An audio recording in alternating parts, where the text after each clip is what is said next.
Welcome back to the Tech Mechanic. Who are you versus what can you access? Imagine you successfully log into Amazon. Does that mean you can access Amazon's admin dashboard? Can you change product prices? Can you view all customer orders? Of course not. Logging in proves who you are, but it doesn't decide what you are allowed to do.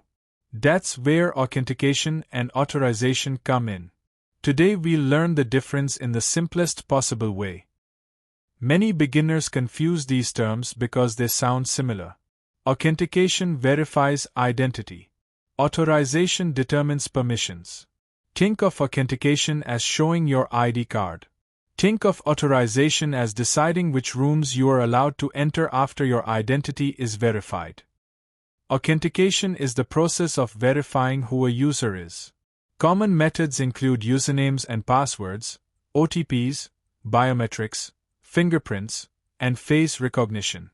The goal is simple. Before allowing access, the system must confirm the user's identity. Let's take our shopping application. A customer enters an email and password. The system checks whether the credentials are valid. If they match, the customer is authenticated.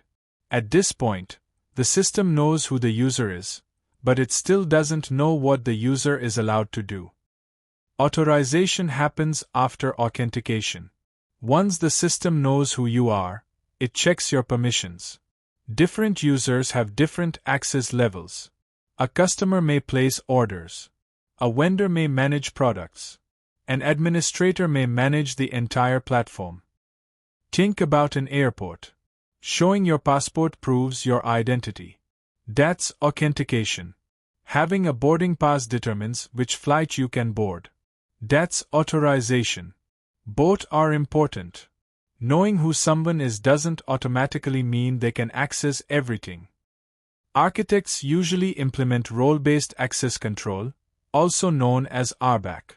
Instead of assigning permissions individually, users are assigned roles.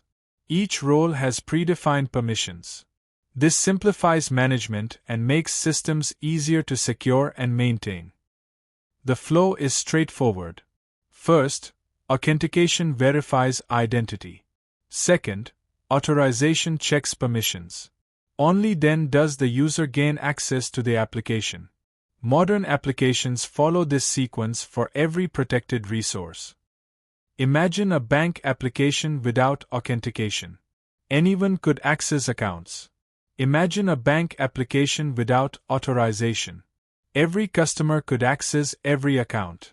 Architects understand that security requires both identity verification and permission control working together. Let's summarize. Authentication answers who you are. Authorization answers what you are allowed to access. Authentication comes first. Authorization comes second. Understanding this simple difference is essential for every architect, developer, and cloud engineer. In our next video, we'll learn OAuth 2.0 and OpenID Connect, the technologies that power modern login systems like Google, Microsoft, and Facebook sign-in. Please subscribe and like for more architecture lessons, and don't forget to press bell icon.